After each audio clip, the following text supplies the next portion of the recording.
சமூக வலைத்தளங்கள்ல சினிமா குறித்த செய்திகள் என்னென்ன மக்களால் அதிகம் பேசப்பட்டுட்டு வருதுங்கிற சொல்ல காத்துக்கிட்டு இருக்காங்க நமது செய்தியாளர் வினோதினி ரவி.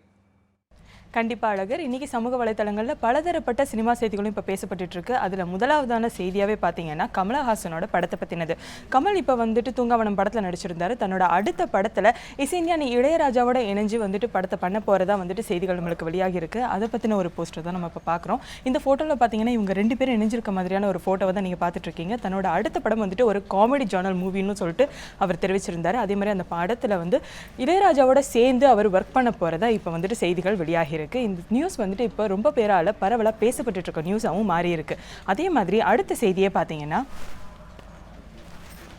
மஞ்சிமா மோகன் இவங்க வந்துட்டு ஒரு வடக்கன் செல்ஃபி படத்தில் வந்துட்டு நடிச்சிருந்தாங்க. அந்த படத்தின் மூலயமா நம்ம எல்லாருக்குமே ரொம்ப ஃபேமஸான ஆக்ட்ரஸாக மாறி போயிருந்தாங்க. இப்போ வந்துட்டு இவங்க அச்சம் என்பது மடமையோட படத்தில் வந்துட்டு சிம்புவுக்கு ஜோடியாக நடிச்சிட்டு இருக்காங்க. நம்ம எல்லாருக்குமே தெரியும். இவங்க வந்துட்டு இயக்கக்கூடிய கௌதம் மேனன் வந்துட்டு தனக்கு ஒரு டீச்சர் மாதிரி அப்படின்னு சொல்லிட்டு சொல்லியிருக்காங்க. அது ஏன் அப்படின்னா நடிக்கக்கூடிய நடிகையருக்கு வந்துட்டு ஒரு ஸ்பேஸ் கொடுக்குறாரு. எந்த இடத்துல நடிப்பை நம்ம கற்றுக்கணுமோ அந்த இடத்துல நம்மளை வந்துட்டு கற்றுக் கொடுக்குறாரு. அந்த அளவுக்கு வந்துட்டு அவர் ஒரு டீச்சராக வந்துட்டு எல்லாருக்குமே தெரிஞ்சிட்டு இருக்காரு அப்படிங்கிற அளவுக்கு இவங்க சொல்லியிருக்காங்க. ஸோ கௌதம் மேனனை வந்துட்டு இவங்க ரொம்பவே புகழ்ந்து பேசியிருக்காங்கன்னு கூட சொல்லலாம். அடுத்த செய்தியை பார்த்தீங்கன்னா கேஷா ரோஸ் இவங்க வந்துட்டு ஒரு பாப் சிங்கர்னு சொல்லிட்டு நம்ம எல்லாருக்குமே தெரியும். இவங்களுக்கு வந்துட்டு ஒரு செக்ஷுவல் அப்யூஸ் நடந்தது. இவங்க அதனால வந்துட்டு இவங்க பல பாடல்கள் வந்துட்டு பாடுறதை வந்துட்டு தடை செஞ்சுருந்தாங்க. 2013க்கு அப்புறமா இவங்களோட பாடல்கள் எதுவுமே வெளியாகலைன்னே சொல்லலாம். சோனி மியூசிக் நிறுவனம் வந்துட்டு அடுத்து வந்துட்டு எந்த ஒரு பேனருக்குமே இவங்க பாட்டு பாடக்கூடாதுன்னு சொல்லிட்டு தடை செஞ்சுருந்தாங்க. அதனால இப்போ வந்துட்டு இவங்களோட ஃபேன்ஸும் இவங்களோட ஃப்ரெண்ட்ஸ் ஃபாலோயர்ஸும் வந்துட்டு இவங்க கண்டிப்பாக இவங்களுக்கு ஒரு ஃப்ரீடம் கொடுக்கணும், கண்டிப்பாக இவங்க மறுபடியும் பாட ஆரம்பிக்கணும் அப்படிங்கிற மாதிரி இவங்க பேரில் வந்துட்டு நிறைய விஷயங்களை தொடங்கி இருக்காங்க. இது வந்துட்டு பரவலாக நிறைய பேரால ட்வீட்டும் வந்துட்டு ஃபாலோ பண்ணப்படுது. அது மட்டும் இல்லாமல் இவங்களை பற்றி நிறையவும் பேசப்பட்டு இருக்கு. அடுத்து ஜஸ்டின் பேபரை பற்றி நம்ம எல்லாருக்குமே தெரியும். அவர் வந்துட்டு உலகத்துலேயும் வந்துட்டு ரொம்பவே ஃபேமஸான ஒரு பாப் சிங்கராக இருக்கார். இது வரைக்கும் 30 இயர்ஸ்க்கு அப்புறமா டாப் 10 பட்டியலில் இவரோட பல பாடல்கள் வந்துட்டு இடம்பெற்றிருக்கு. அது மட்டும் இல்லாமல் டாப் 5ல் மட்டுமே இவரோட 2 பாடல்கள் வந்துட்டு இடம்பெற்றிருக்குது. இது வந்துட்டு பல ரசிகர்களாலையுமே ரொம்பவே ஜாலியாக பேசப்பட்டு இருக்கு. அது மட்டும் இல்லாமல் இவங்களோட ஃபேன்ஸ் எல்லாருக்குமே இது வந்துட்டு ஒரு சந்தோஷமான ஒரு நியூஸாக இருந்துகிட்ருக்கு. அது மட்டும் இல்லாமல் ஃபஸ்ட்டு 2 இடத்துல அவரோட லவ் யூ செல்ஃப் சாங்கும் அதே மாதிரி சாரி சாங்கும் வந்துட்டு இடம்பெற்றிருக்கு. இந்த நியூஸ் வந்துட்டு இப்போ எல்லாராலையுமே ரொம்பவே பரவலாக பேசப்பட்டு இருக்கு ஒரு நியூஸாக இருக்குது. அதுக்கு அடுத்த நியூஸே பார்த்தீங்கன்னா தமாஷா படம் வந்துட்டு இப்போ ரொம்ப பெரிய எதிர்பார்ப்புக்கு அப்புறமா ரிலீஸ் ஆகியிருக்க மூவின்னு நம்ம எல்லாருக்குமே தெரியும். இந்த படத்தை வந்துட்டு ரன்பீருக்கு அப்புறம் தீபிகா படுகோனேன்னு நடிச்சிருந்தாங்க. இந்த படம் வந்துட்டு 2 நாளில் கிட்டத்தட்ட 24 கோடி வந்துட்டு வசூல் பண்ணியிருக்கு. இந்த வசூல் வந்துட்டு பாக்ஸ் ஆஃபீஸில் இடம்பெற்றிருக்கிறதுனால இவங்க ரொம்பவே வந்துட்டு இந்த படக்குழுவினரே ரொம்ப சந்தோஷத்தில் இருக்காங்கன்னு சொல்லலாம்.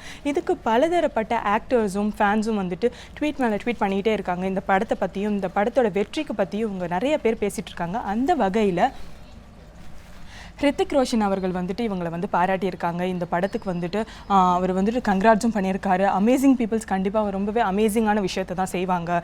அந்த வகையில் வந்து தீபிகா படுகோன் வந்துட்டு இப்படி செஞ்சுருக்கிறது வந்துட்டு ரொம்ப நல்ல விஷயம் அப்படின்னு சொல்லிட்டு அவங்களுக்கு வந்து கங்க்ராட்ஸ் பண்ணியிருக்காங்க. அதே மாதிரி அவரோட லவ்வையும் வந்துட்டு அவங்க தெரிவிச்சிருக்காங்க. அதே மாதிரி ஸ்ரதா கபூரை நம்ம எல்லாருக்குமே தெரியும். ஆஷிகி படத்தில் வந்துட்டு ஒரு ரொமான்டிக் ஹீரோயினாக நம்ம எல்லாருக்குமே அவங்க வந்து தெரிஞ்சிருக்கும். அதே மாதிரி ABCD 2 மூவிலையும் சொல்லிட்டு இவங்க ஒரு ரொமான்டிக்கான ஹீரோயினாக நடிச்சிருந்தாங்க. இப்போ இவங்க நடிக்கக்கூடிய ஒரு படத்தில் ஆக்ஷன் ஹீரோயினாக வந்துட்டு களமிறங்க இருக்காங்க அப்படின்னு சொல்லிட்டு ஒரு செய்தி வெளியாகி இருக்கு. இவங்க வந்துட்டு ரொமான்டிக் ஹீரோயினாக கலக்கி எடுத்த மாதிரியே ஆக்ஷன் ஹீரோயினாகவும் இவங்க வந்துட்டு தன்னோட நடிப்பை நல்லாவே வெளிப்படுத்துவாங்க அப்படின்னு சொல்லிட்டு நம்ம எல்லாருக்குமே நல்லாவே தெரியும்.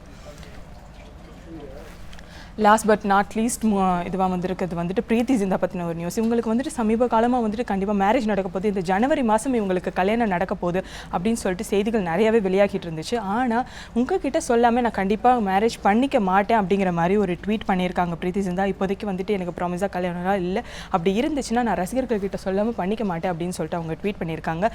இந்த மாதிரியான சமூக செய்திகள் தான் வந்துட்டு இப்போது வந்துட்டு சினிமா செய்திகளாக ட்வீட் பண்ணப்படுது. நிறைய சமூக வலைத்தளங்களில் பேசப்பட்டு இருக்கு அழகர்.